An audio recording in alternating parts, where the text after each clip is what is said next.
Rose day ഉണ്ട്, propose day ഉണ്ട്, hug day ഉണ്ട്, കിസ് ഡേ ഉണ്ട്. അപ്പോൾ അങ്ങനെ ഒരുപാട് ഡേയ്സ് ഉണ്ട്. അപ്പോൾ വാലന്റൈൻസ് ഡേയിൽ നിങ്ങൾക്ക് പറയാനുള്ളൊരു ഓർമ്മ എന്തായിരിക്കും? എന്തെങ്കിലും ഓർമ്മയാവും അല്ലെങ്കിൽ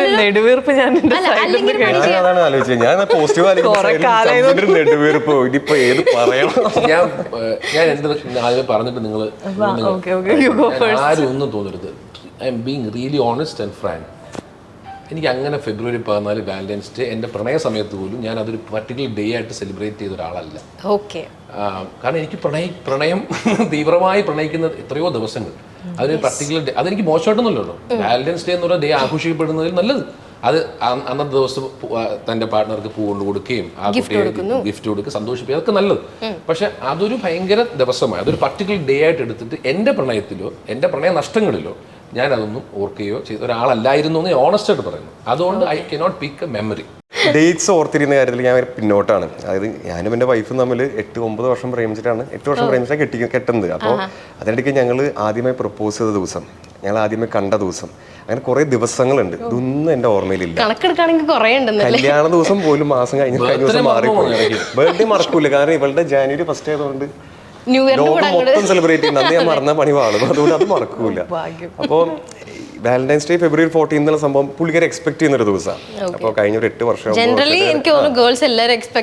ആയിരിക്കാം, അത് തെറ്റ് ചെയ്യാൻ പറയില്ല. അപ്പൊ എനിക്ക് ഈ പറഞ്ഞ പോലെ ചന്തു പറഞ്ഞ പോലെ ഈ ഒരു ദിവസമാണ് അത് എക്സ്പ്രസ് ചെയ്യേണ്ടതെന്ന് തോന്നാത്ത ഒരാളാണ്. നമ്മൾ ഇടയ്ക്കൊക്കെ ചെയ്യുന്ന ഒരാളാണ്. അപ്പോൾ ഇവൾക്ക് പൂവൊക്കെ ഇഷ്ടമാണ്. അപ്പോൾ ഞാൻ ഒരു പ്രാവശ്യം എന്തോ ബൈക്കിൽ ഇങ്ങനെ റോസാപ്പൂവൊക്കെ എടുത്ത് ചെന്ന് അവൾ ഇറങ്ങി വന്നപ്പോൾ കൊടുത്ത് അങ്ങനെയൊക്കെ ഹാപ്പി ആക്കി ഉണ്ട്. പക്ഷേ ഈ ഡയലോഗ് അടിക്കൽ പരിപാടി നമ്മൾ ഡെയിലി ഡയലോഗ് അടിയല്ലേ, 14 സ്പെഷ്യൽ ഡയലോഗ് അടിയൊന്നും ഇല്ല. അതാണ്. അപ്പൊ അങ്ങനെ ഒരു പൈങ്കിളി പരിപാടി ഇപ്പോൾ ചന്തൊക്കെ പറഞ്ഞ പോലെ അങ്ങനെ ഒരു സംഭവം എനിക്കില്ല. നമ്മള് കേക്കട്ടെ. അവളുടെ കോട്ടൺ ഷോളിൽ മുഖം തുടയ്ക്കുന്നതിനേക്കാൾ വലിയ പ്രണയം ഞാൻ എവിടെയും കണ്ടില്ല. ഇതൊരു ഹൈക്കു ഞാൻ അയച്ചു കൊടുത്തു. ഹൈക്കു അറിയില്ല, ചെറിയ പോംസ്. അവളുടെ കോട്ടൺ ഷോളിൽ മുഖം തുടയ്ക്കുന്നതിനേക്കാൾ വലിയ പ്രണയം ഞാൻ എങ്ങനെ കണ്ടില്ല എന്ന് എഴുതി. എനിക്ക് കോട്ടൺ ഷോൾ, അതിന്റെ മണം, അതൊക്കെ മെമ്മറിയാണ്. ഭക്ഷണം കഴിച്ചു കഴിയുമ്പോൾ കൈ തുടക്കാനായിട്ട് അല്ല, അത് ഇത്ര റൊമാൻറ്റിക് ആയിട്ട് ചെയ്യുമ്പോഴേ അതനുഭവിച്ചറിയാം. കോട്ടൺ ഷോൾ നമ്മളെ കൈ കഴിക്കൊണ്ട് നിൽക്കുന്ന ഏതെങ്കിലും മൊമെന്റിൽ അവൾ അടുത്ത് നിൽക്കുമ്പോൾ ആ കോട്ടൺ ഷോൾ പിടിച്ച് തുടക്കില്ല നമ്മൾ. അപ്പൊ എന്ത് മനസ്സിലാക്കണം, അതൊന്നും പറയില്ലല്ലോ.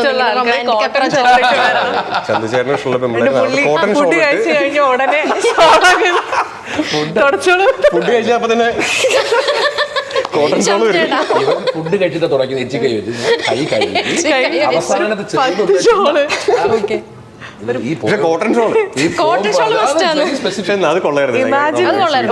ഒരു കല്യാണത്തിനോ എവിടെയെങ്കിലും പോയിട്ട് imagine this happens to U.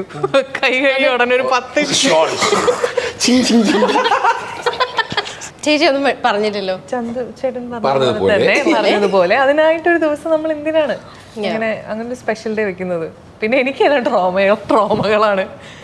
Trauma as എനിക്ക് അങ്ങനെ ഒരു നല്ലൊരു ലവ് റിലേഷൻഷിപ്പ് ഒന്നും എന്റെ ലൈഫിൽ ഉണ്ടായിട്ടില്ല.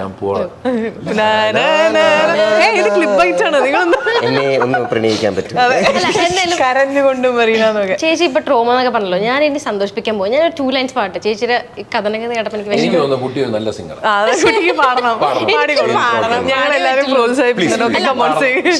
ആക്ച്വലി ഞാൻ പ്ലാൻ ചെയ്തിരുന്നു, പക്ഷേ നിങ്ങൾ നിർബന്ധിക്കണം അല്ല. പക്ഷെ എനിക്ക് ഇത് കേട്ടപ്പോ എനിക്ക് പാടി, നിങ്ങൾ രണ്ടുപേരും നല്ല മെമ്മറീസ് പറഞ്ഞു. ആൾക്ക് ട്രോമ ആണ്. എനിക്ക് നഷ്ടപ്രണയം ഉണ്ടോ? അവനില്ല, എനിക്കുണ്ട്. അപ്പൊ അതും പാടാം.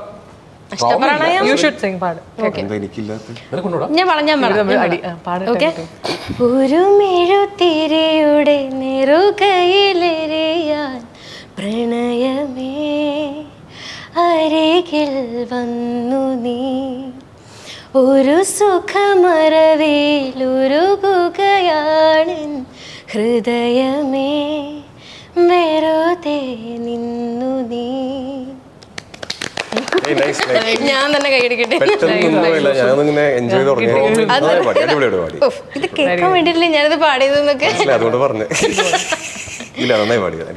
Thank you.